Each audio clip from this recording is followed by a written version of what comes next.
guys, welcome back to the shop. Today we're going to work on yet another intake system for my turbo Beetle. I'm revisiting the air-to-air intercooler setup that I had worked on previously. Behind the scenes I've done some optimization of the mounting system and corrected the action with the hood that I didn't like. So now we're going to go back and finish out the rest of the plumbing, changing the throttle body and getting everything laid out. So come on.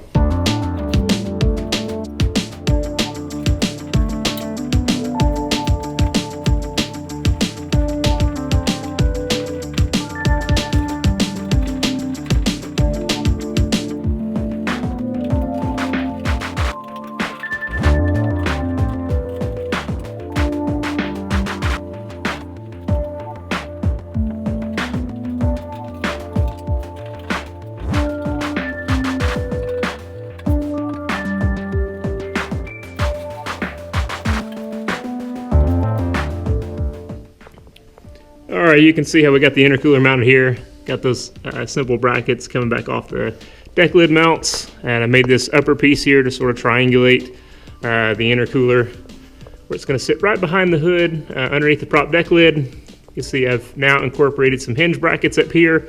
That was the big change for this setup from what I had originally built, was to make the hood function a little better. Now from the last video I talked about plenums that I was going to use, so these are the IDF style intake plenums that I got from Mario at the Dub Shop. These are really nice, capable of high flow, and you see that I've got currently the CB style hideaway header in stainless from the VW Speed Stock UK. Anyway, now we're going to start working on the rest of the intake, which you'll see over here. So essentially I've got a throttle body, again, that I picked up from Mario at the Dub Shop. So this is a 48mm throttle body, which will allow me to sort of fit it right in the stock location next to the alternator. And so we're going to go ahead and work on the intake tube here. So this is 2-inch stainless tubing. We'll go ahead and cut this down right at the transition there. I hope the bend radius of this is not too big. It's going to be pretty snug to get it all in there.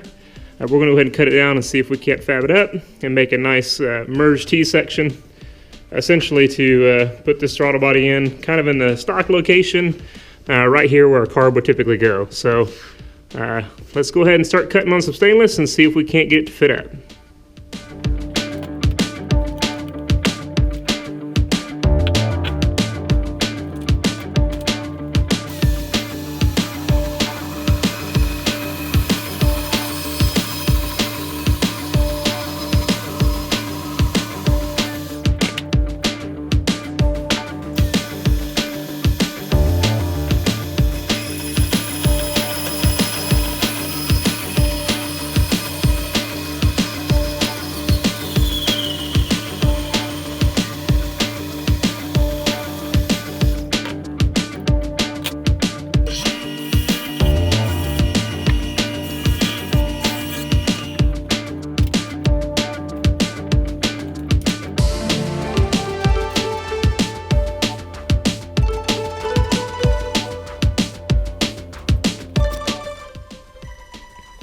Alright guys, so we're getting the T-section pretty well set up here.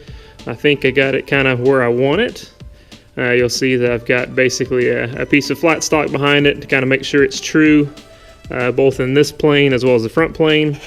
And you'll also notice essentially that we've got a narrower opening here, and that's because essentially when I went back and cut these cuts on the bandsaw, of course it walks a little bit when you're doing it by hand.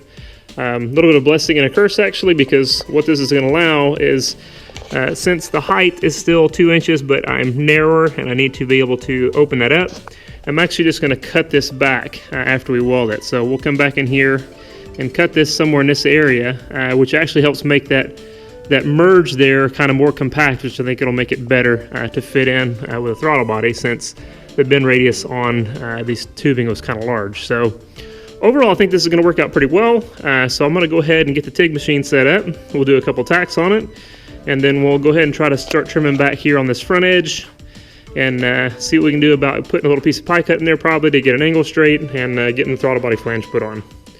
So let's go ahead and get started.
Alright guys, pretty good looking weld there on the merge.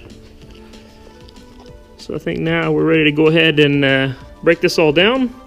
We'll go ahead and trim up the edges here to get the correct width, and then we'll go ahead and start trying to cut back on the top section there to get it back to the 2-inch opening so we can put the throttle body flange on it. So pretty pleased with that. That's one of those things that I'm by no means a professional welder, but I've played around with this stuff quite a bit and I've learned a bunch. I've gotten the right kind of tools that's allowed me to really sort of advance my own skill set quite a bit, so I'm pretty pleased with that overall. So alright, let's keep on trucking.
Alright, so you can see we've got the merge section put in, pretty snug fit there, but pretty happy with the way that came out.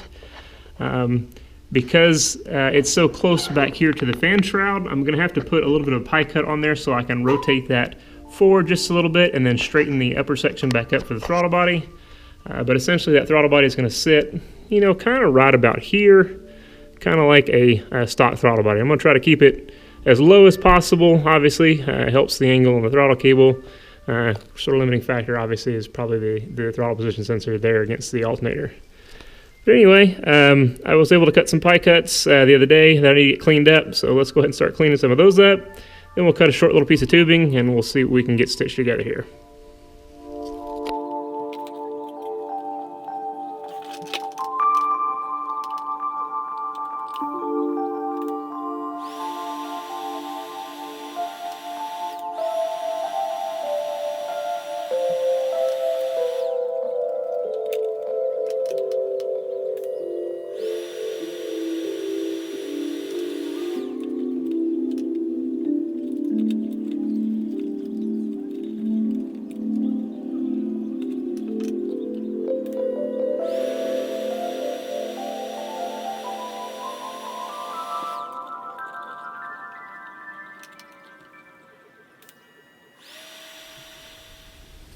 Alright, so finished up with the intake Y at this point. All in all, pretty happy with the way that came out. Fair amount of fabrication, takes quite a bit of time, but really happy with the end result of it. All that's really left is I need to make some sort of bracket to go down to the center of the case to kind of help it keep it from rocking back and forth. And also need to install an intake air temperature bung at some point. But right now, starting to look at what's next. I have a charge pipe from the turbo into the intercooler, and then we're going to have to go ahead and make piping from the throttle body to the outlet side of the intercooler. This ended up being a little bit higher than I was thinking it would be in my head. So I needed to order, and I have already ordered a 90-degree silicon coupler to make a tight radius turn here. But I think I'm still going to have to come off on the charge pipe, probably jog it down to the 45, and then back again just so I've got enough room to get up in here to the 90 transition, because this is 2.5 inches, this is 2, so I'll be transitioning here, but I'm going to need to be able to jog down and have some room for it. So again, trying to cram a lot of stuff into a pretty small space, trying to minimize the amount of fabricating as far as like the bends and pieces. Air wants to kind of go in a straight path, so the least I can turn it and move it around, the better. But I think I've got a plan for that. I think we'll have a pretty easy plan for this. And then of course it's going to be things like additional ports here for a pressure reference. I'll have to do the flange for the blow-off valve. But all in all, things are moving along pretty well. So I think that's going to wrap it up for this video. I will have another one here shortly as I start working on the rest of the charge pipes. But I think the time on this one has gone kind of long. Anyway, I hope you enjoyed it. I hope you enjoyed the fabrication time lapses. This is always a fun project for me, but happy to be kind of back on the car again, have a clear vision, a plan of where we're headed, and hopefully we'll get things knocked out pretty soon. Anyway, hope to see you next time. If you enjoyed this video, give it a thumbs up. Go ahead and hit the subscribe button. I'm going to do my best to try to keep more regular content on this. Apart from redoing this for the millionth time, I have been working a lot on the ECU mounting inside. I'll be doing a video on that relatively soon. But I got the ECU mounted, got a lot of the interior wiring done. So making pretty good tracks to where I can finish, once the hardware in the engine bay is done, finish the engine bay wiring, and then we can finally get this thing pulled out and actually get the engine built. So hopefully, depending on how things go, relatively early next year, we'll have this thing running and driving again. It's been a long time, it's really been a long time since it's been turboed, so looking forward to going out and making turbo noises again. Anyway, hope to see you next time. Like I said, give me a thumbs up, hit the subscribe button. We'll see you next time.